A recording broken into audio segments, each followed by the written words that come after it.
Hi friends, सभी को राम राम, सभी को नमस्ते, हरिओम। आज अपन बात करने वाले हैं एक नए टॉपिक यानी समकालीन विश्व में अमेरिकी वर्चस्व की। ये क्लास 12 के एनसीईआरटी बुक पर आधारित एक महत्वपूर्ण टॉपिक है और इसमें सबसे पहले अपन परिचय के बारे में जानने का प्रयास करेंगे, क्योंकि कोई भी टॉपिक हो उसका सबसे पहले परिचय जानना बहुत ही आवश्यक हो जाता है।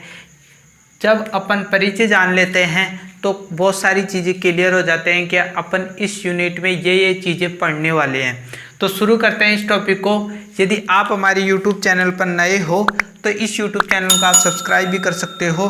तो शुरू करते हैं परिचय। हमने देखा, क्या देखा भाई? हमने ये देखा कि 1945 से 1991 में किस प्रकार विश्व दो गुटों में बंट गया, यानी दो महाशक्तियों में बंट गया। और दो महाशक्तियाँ कौन कौन सी थी? संयुक्त राज्य अमेरिका, जो पूंजीवादी विचारधारा का समर्थन करता था। दूसरी जो महाशक्ति थी वो सोवियत संघ थी और उसकी जो विचारधारा थी वो साम्यवादी विचारधारा थी, वो साम्यवादी विचारधारा का समर्थन करता था। तो ये दोनों शक्तियाँ, यानी इन दोनों शक्तियों की जो विचारधारा थी वो अलग अलग होने के कारण इनके बीच 1991 तक युद्ध चला, जिसे अपन विश्व की राजनीति में अपन शीत युद्ध के नाम से जानते हैं, शीत युद्ध का दौर। यानी इस यूनिट के पहले हमने दो यूनिट पढ़े थे। पहला पढ़ा था शीत युद्ध का दौर, दूसरा पढ़ा था दो ध्रुवीयता का अंत, यानी दो महाशक्तियों में एक का अंत और एक ध्रुवीय विश्व का आरंभ। तो आपकी जो बुक है उसमें स्टेप वाइज स्टेप पढ़ाया जा रहा है। यानी पहले शीत युद्ध चलता है, शीत युद्ध में दो महाशक्तियाँ आती हैं और उसमें से एक का विघटन हो जाता है, सोवियत संघ का, और फिर उसके बाद में अमेरिका का प्रभुत्व होता है। तो ये तीसरा टॉपिक है। तो हमने यहाँ तक देख लिया था कि किस प्रकार सोवियत संघ का विघटन हो जाता है 1991 में, यानी दिसंबर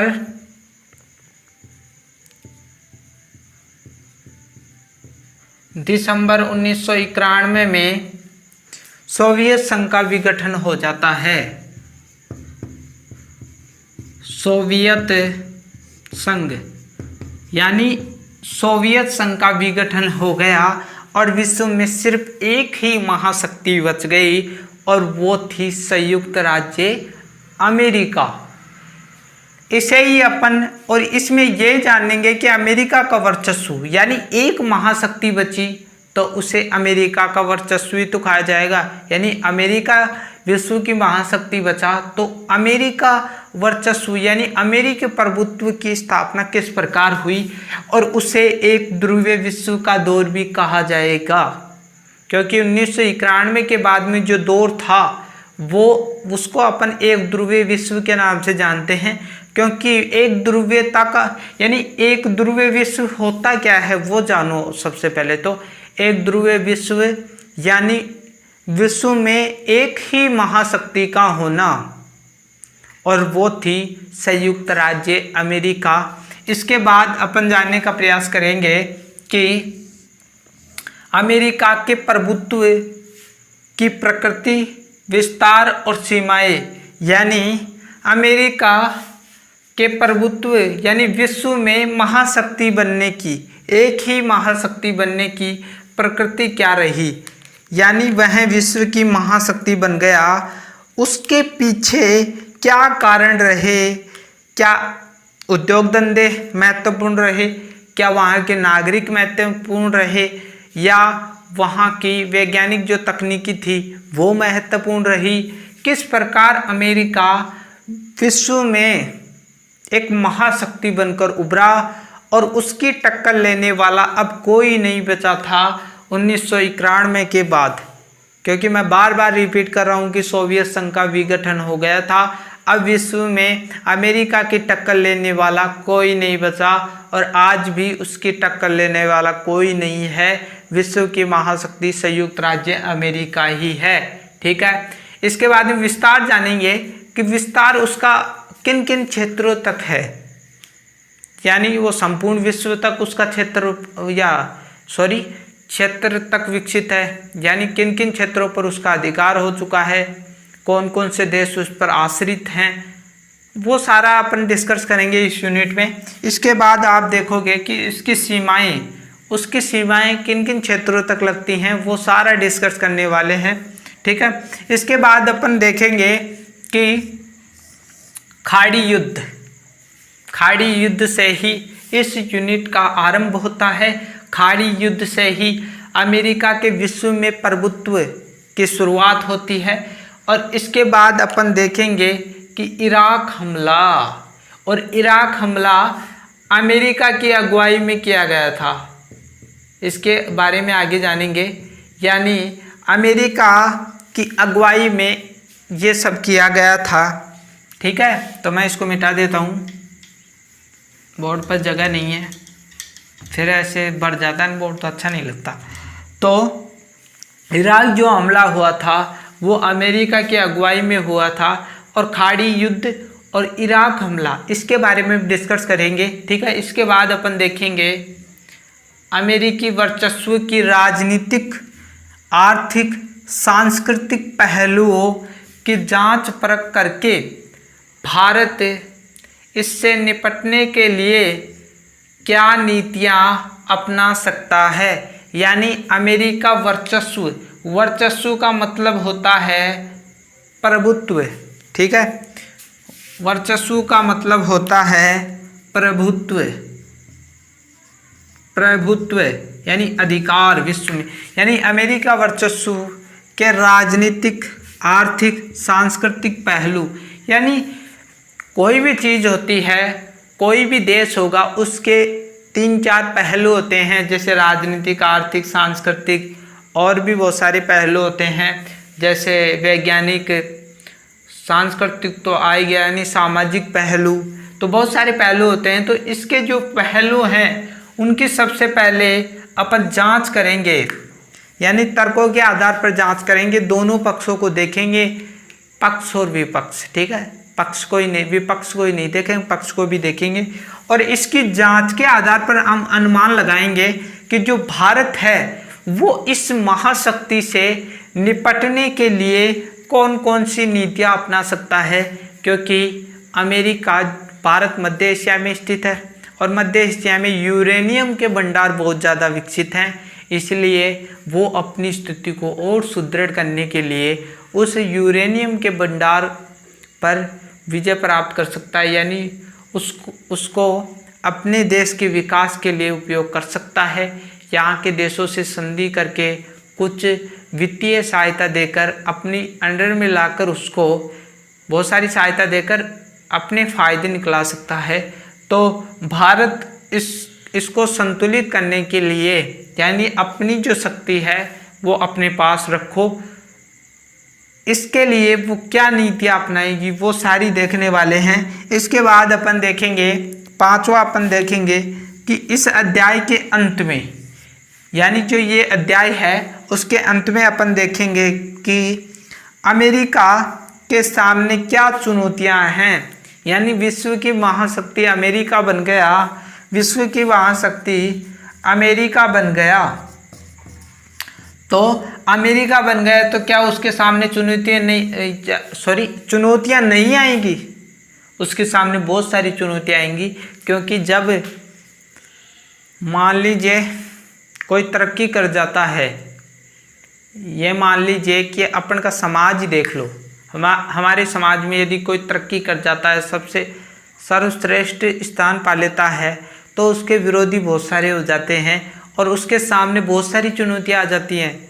जैसे आपके कक्षा का मॉनिटर देख लो, उसके सामने बहुत सारी चुनौतियां आ जाती हैं, ठीक है। क्योंकि जो मॉनिटर होता है उसके कुछ विरोधी भी तो होते हैं ना, वो चुनौती बन जाते हैं। तो बहुत सारी चुनौतियां हैं, और उन क्या क्या चुनौतियां हैं वो सारी देखने वाले हैं।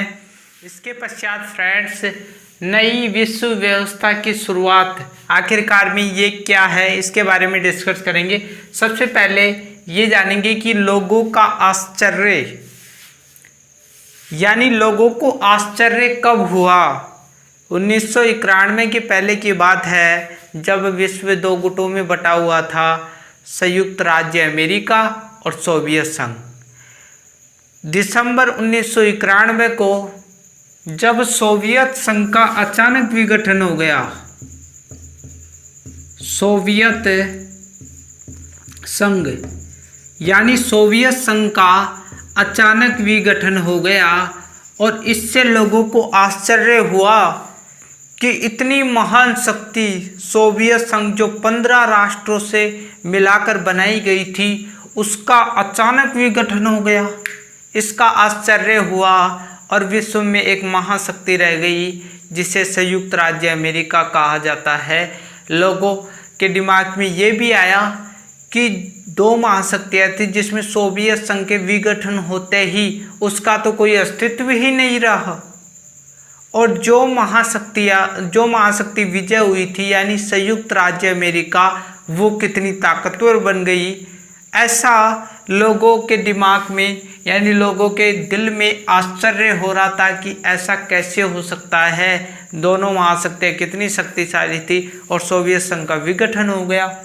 तो लोगों को इतना आश्चर्य हुआ। इसके बाद अपन ये जानेंगे कि नई विश्व व्यवस्था की शुरुआत यानी अमेरिकी वर्चस्व की शुरुआत 1991 के बाद मानी जाती है।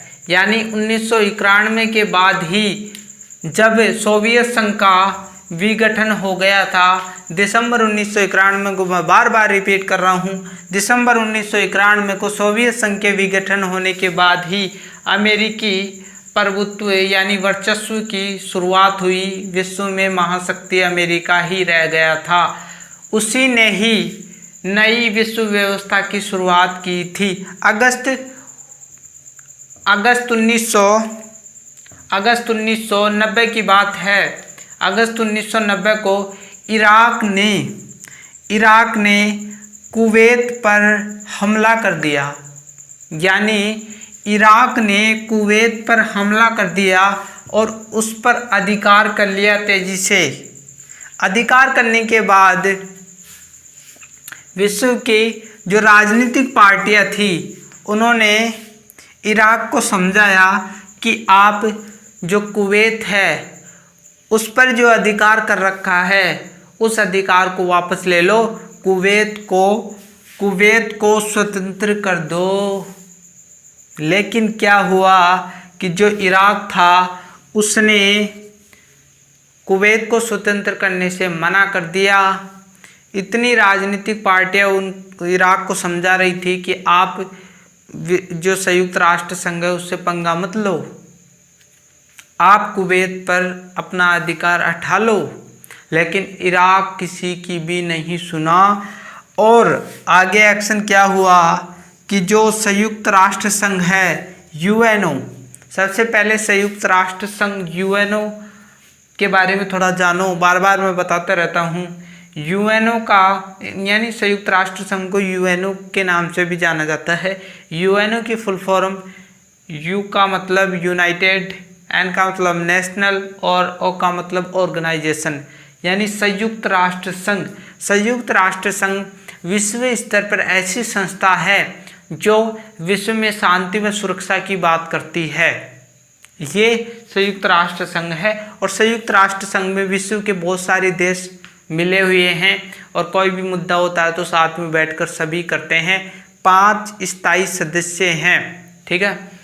इसके बाद यानी संयुक्त राष्ट्र संघ ने आदेश दिया, जब इराक ने कुवैत पर अधिकार कर लिया और इराक मान नहीं रहा था बातें, तो संयुक्त राष्ट्र संघ ने, क्योंकि उस समय शांति है ना जो भंग हो रही थी, इसलिए संयुक्त राष्ट्र संघ को एक्शन लेना ही था। उसने आदेश दिया कि सैनिक शक्ति के द्वारा कुवैत को स्वतंत्र करा दिया जाए। यानी सैनिक शक्ति के द्वारा कुवैत को स्वतंत्र कराया जाए, ऐसा अपनी सेना को आदेश दिया। और ये जो सेना किन राष्ट्रों से बनी हुई थी, यानी जो संयुक्त राष्ट्र संघ है उसमें बहुत सारे देश भाग लेते हैं और उनके द्वारा थोड़ी थोड़ी सेना जोड़कर एक विशाल सेना संयुक्त राष्ट्र संघ रखता है और उसी सेना को इराक पर हमला करने के लिए बोल दिया, यानी इराक पर हमला करके जो कुवैत पर उसने अधिकार किया है उस अधिकार को स्वतंत्र कराया जाए। इसी घटना को, ये जो घटना चल रही थी उसी घटना को अमेरिका के जो राष्ट्रपति थे, क्या नाम था उनका, जॉर्ज बुश ने नई विश्व व्यवस्था के नाम से इसे, यानी नई विश्व व्यवस्था की संज्ञा जॉर्ज बुश ने दी थी। वेरी इंपॉर्टेंट क्वेश्चन है, ये क्वेश्चन बन सकता है। यानी इस घटना को अमेरिकी राष्ट्रपति जॉर्ज बुश ने नई विश्व व्यवस्था की संज्ञा दी। नई विश्व व्यवस्था की संज्ञा किसने दी? तो अमेरिका के राष्ट्रपति जॉर्ज बुश ने इसको संज्ञा दी थी। इसके पश्चात फ्रेंड्स हम देखेंगे कि प्रथम खाड़ी युद्ध क्या था।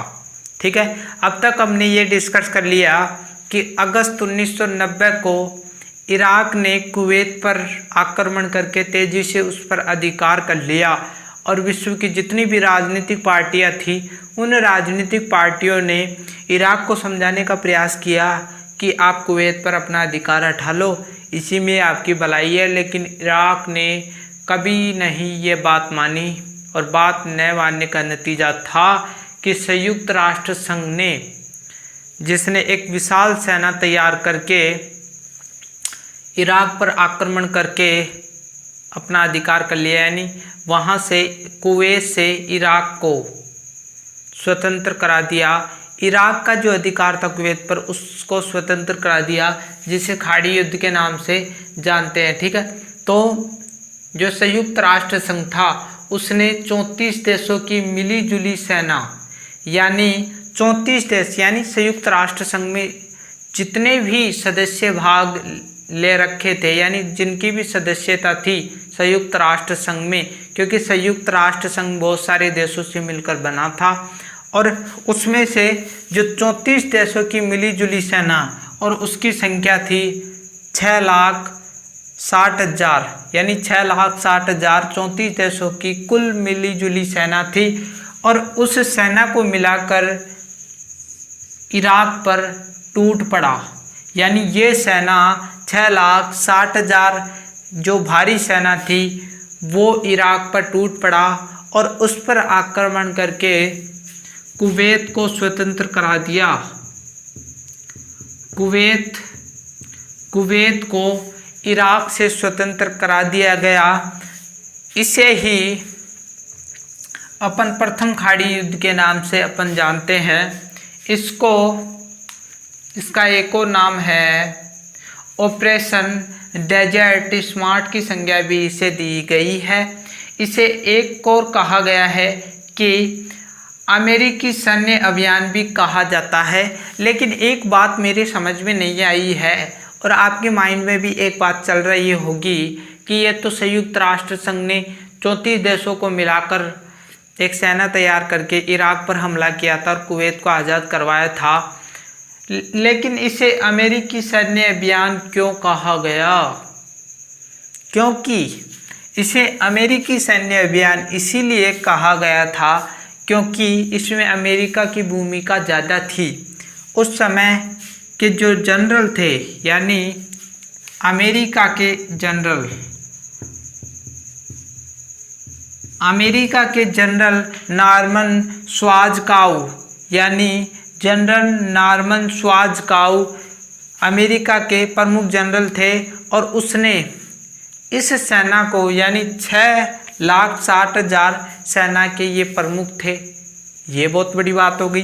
दूसरी, यानी 34 देशों की सेना, कुल 6,60,000, कुल सेना में 75% सेना अमेरिकी थी, यानी इस पूरी सेना में 75% सेना अमेरिकी थी, यानी 25% सेना इन 34 देशों में, यानी 33 देशों की 25% सेना थी और अमेरिका की इसमें 75% सेना थी। सीधी सी बात है, क्योंकि अमेरिका भी तो इस 34 देशों में ही सम्मिलित था ना।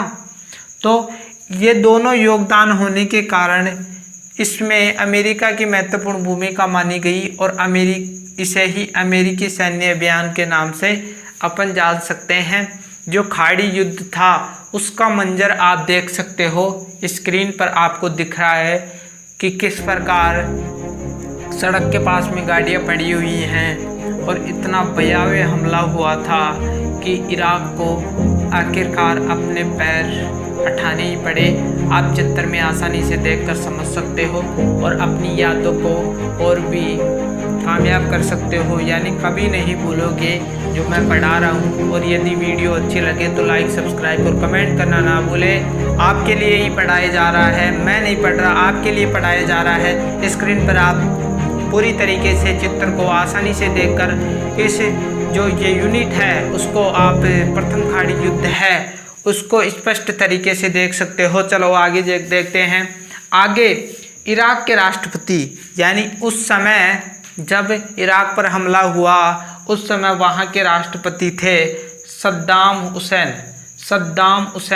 सद्दाम हुसैन वहाँ के राष्ट्रपति थे और उसने ऐलान किया था कि यह युद्ध 100 जंगों की एक जंग साबित होगा, यानी 100 जंगों की जरूरत नहीं पड़ेगी, एक जंग में ही सब कुछ हो जाएगा, आर पार की लड़ाई है, ऐसा उसने कहा था। और इस युद्ध में अमेरिका ने स्मार्ट बमों का उपयोग भी किया था, यानी अमेरिका ने स्मार्ट बमों का उपयोग भी किया था। सबसे ज़्यादा ताकतवर देश के रूप में अमेरिका उभरा और वह इस युद्ध में ये बताना चाहता था कि अमेरिका कितना सक्षम है, विश्व की महाशक्ति है, कितना उसके पास में पावर है, ये विश्व को इस युद्ध के माध्यम से बताना चाहता था। इसलिए उसने 75% सेना इस युद्ध में भेजी थी और भी बम जो टेक्नोलॉजी यानी स्मार्ट बम है उसका भी प्रयोग किया था। ठीक है,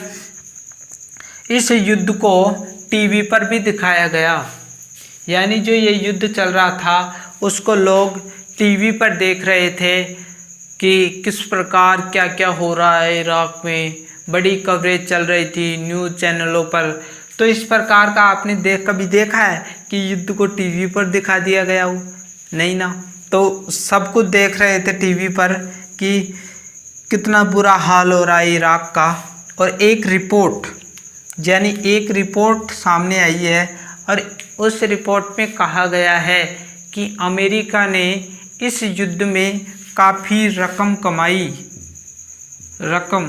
यानी इस युद्ध में बहुत सारे पैसे भी कमाए थे। आपने सुना है कभी कि किसी युद्ध में पैसे कमाए हों? लेकिन अमेरिका बहुत चालाक था, उसने इस युद्ध में यानी प्रथम खाड़ी युद्ध में रकम कमाई।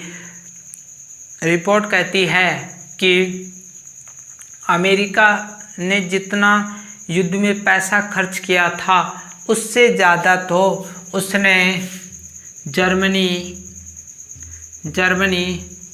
जापान और सऊदी अरब यानी उससे ज़्यादा तो सऊदी अरब, इन तीनों राष्ट्रों में ही उसने बहुत सारे रुपए खींच लिए थे, यानी इनसे बहुत सारे रुपए उसने कमा लिए थे। तो फ्रेंड्स, आज की वीडियो में इतना ही, मिलते हैं अगली वीडियो में। यदि आपने हमारे चैनल को अभी तक सब्सक्राइब नहीं किया तो आप हमारे चैनल को सब्सक्राइब भी कर सकते हो, क्योंकि हम बार बार अच्छी वीडियो लेके आते हैं। तो आपकी बस सिर पे एक उंगली ही काम लीजिए, नीचे लाल कलर का लोगो दिख रहा होगा, उसको सब्सक्राइब कीजिए, ताकि आप हमारे चैनल को सब्सक्राइब कर लोगे तो आप हमारे चैनल को जुड़ जाओगे। आपका कुछ भी नहीं जाता है, आपके पैसे भी नहीं लगते हैं। तो लाइक और कमेंट और सब्सक्राइब करो। यदि इस वीडियो में कुछ गलती है तो आप हमारे को कमेंट के दौरान भी आप हमें बता सकते हो। तो मिलते हैं अगली वीडियो में, तब तक के लिए भारत माता की जय। आप सभी को नमस्ते, थैंक यू।